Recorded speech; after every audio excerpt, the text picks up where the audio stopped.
Acorda, sucupira!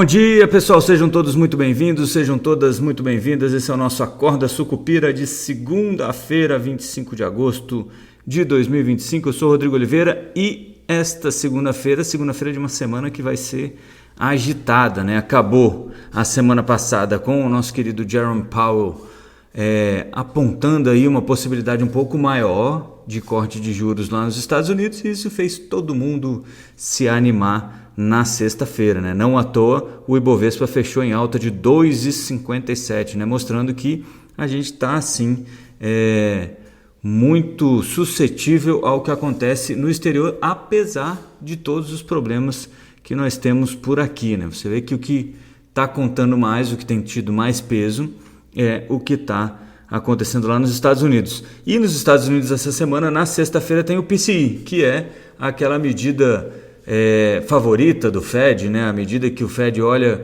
com mais cuidado aí para a inflação, porque é onde está a meta de inflação, como é medida a meta de inflação do Federal Reserve, que é o Banco Central norte-americano. O Jerome Powell, no Jackson Hole, na sexta-feira, no discurso dele, acabou indicando que um corte de juros por lá não seria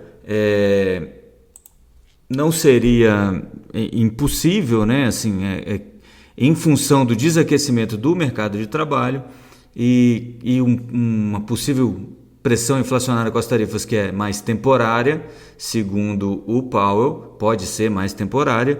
Isso cria um ambiente em que o corte de juros em setembro pode se concretizar. Aí você olha lá para aquela ferramenta da Bolsa de Chicago, né, o CME Group, FedWatch Tool, e ó, bonito, hein? E aí aquela probabilidade que tinha caído para 70% voltou a ficar acima de 90%. Claro que isso ajudou bolsas pelo mundo todo, ajudou a Bolsa Brasileira, porque também ajuda os juros brasileiros, né? Aumentou também a expectativa de uma queda de juros aqui em dezembro, né? Tá lá entre os 40% para dezembro, etc e tal, mas a gente já tem um movimento de muito mais segurança, muito mais expectativa, né, de que o corte de juros no Brasil se inicie em janeiro e não mais em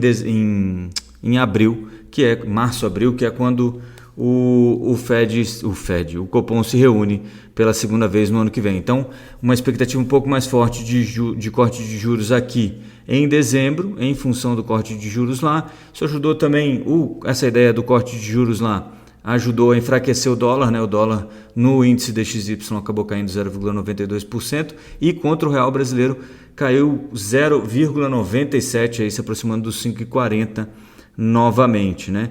Mas nem tudo são flores. Na terça-feira amanhã sai o IPCA 15, né, que deve apresentar aí uma deflação de 0,21% em agosto, em função aí da entrada do bônus de Itaipu, né, depois da alta de 0,33 em julho. E para 12 meses, né, os 12 meses acumulados aí até o IPCA 15 deste mês de agosto, a gente tem aí uma desaceleração esperada então de 5,30 para 4,88%, né? Ainda acima da meta de inflação, né? Do limite, né? Do teto da meta, que é 4,5%, mas já começa a ficar alguma coisa um pouquinho melhor, né? A ideia é que se o IPCA 15 vier mais fraco mesmo, o mercado deve fortalecer aí as apostas de um corte nos juros em dezembro, e isso tudo ajuda a Bolsa de Valores a andar. Na quinta-feira sai o IGPM de agosto e também os dados do CAGED, né, com a criação de vagas formais em julho. E aí a gente tem que pensar o seguinte, né, um mercado de trabalho é algo que o Banco Central tem olhado com bastante com bastante atenção e uma das explicações do Banco Central para não cortar os juros ainda, né? Ou para não ter cortado os juros ainda.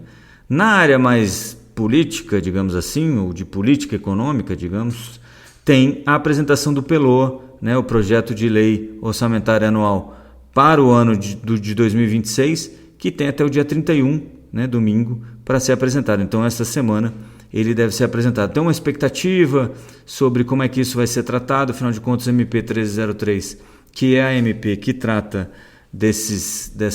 que traz algumas receitas novas, né, algumas fontes de receitas novas para o PELOA 2026, ainda não foi aprovada. Tem a matéria, o projeto de lei sobre isenção para quem ganha até R$5.000 mensais, que ainda há muita dúvida sobre a compensação e está em regime de urgência, então pode ser votada ainda essa semana, né? Junto com o PELOA 2026, então tem muita coisa para acontecer ainda. Tem rumores sobre um passo para trás naquela história de acabar com os títulos isentos.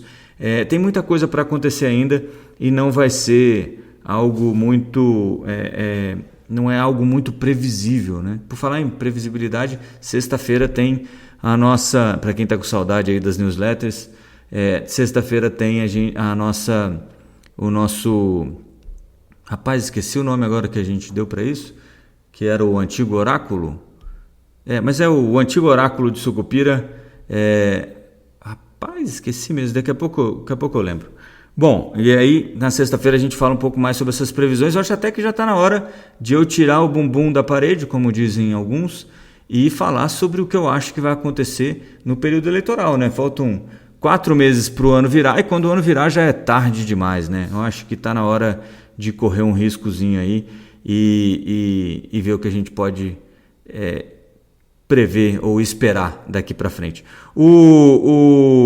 Além dessas discussões todas sobre PELOA, isenção para quem ganha até R$5.000 por mês, compensação para perda de receita do imposto de renda, a gente tem o nosso querido Flávio Dino, né, que estava muito em silêncio e aí apareceu semana passada destruindo aí os bancos, né, com aquela história da Magnitsky. Aliás, o Lauro Jardim soltou uma notinha durante o fim de semana dizendo que procurados os bancos disseram para o STF não se meter nas negociações que eles estão fazendo sobre a Magnitsky e nas conversas que eles têm sobre a Magnitsky, né? Ninguém quer ter rabo preso com o STF, afinal de contas os bancos já demonstraram como isso vai ser resolvido, né? Como foi com o cartão do Alexandre de Moraes. Troca a bandeira Mastercard lá, Visa, sei lá, parece que era Mastercard o cartão, por uma bandeira Elo brasileira e pronto.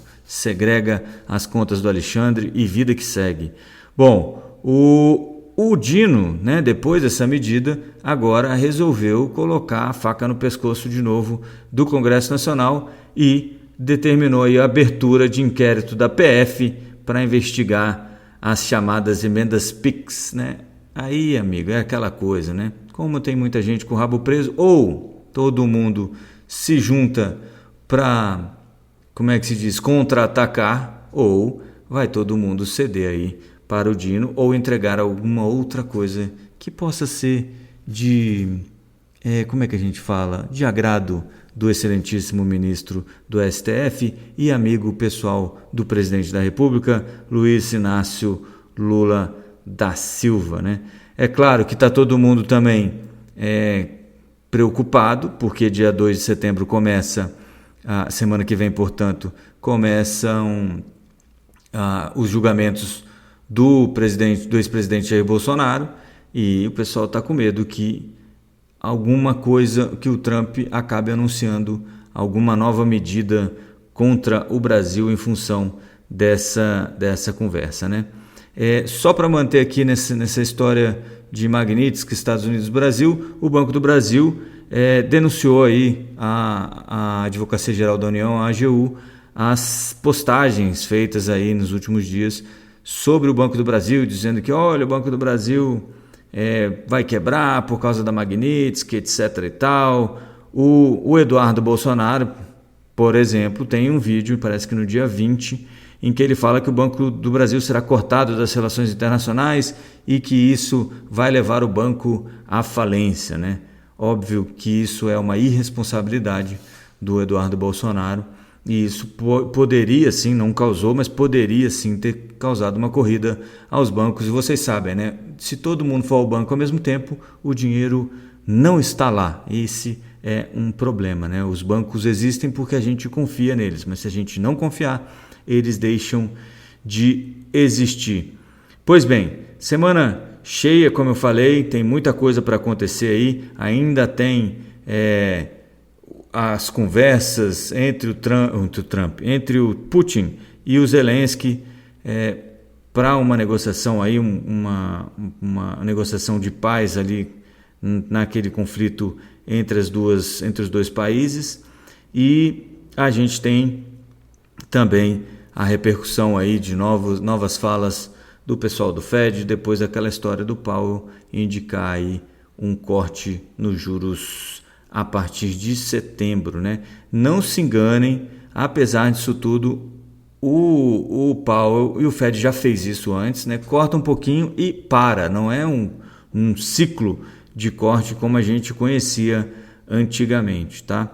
E só para terminar aqui, quero lembrar vocês, para quem se assustou com a CEMIG subindo 4% aí outro dia na semana passada, agora faz sentido. Aqui saiu uma notícia dizendo que o governador de Minas, né, o Romeu Zema, disse que se a União não tiver interesse em federalizar a empresa, a companhia pode ser leiloada para o pagamento integral das dívidas do Estado com a União, né? Então é uma espécie de privatização aí, ou privatização mesmo, e isso obviamente animou o mercado, né? Por isso essa pancadinha nas ações da CEMIG, para quem viu aí na semana passada e ficou um pouquinho mais preocupado, né?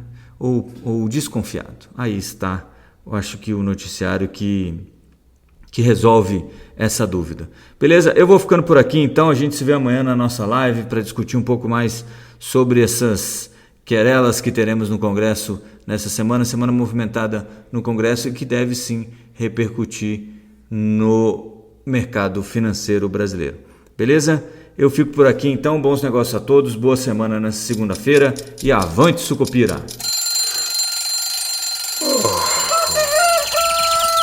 Acorda, Sucupira!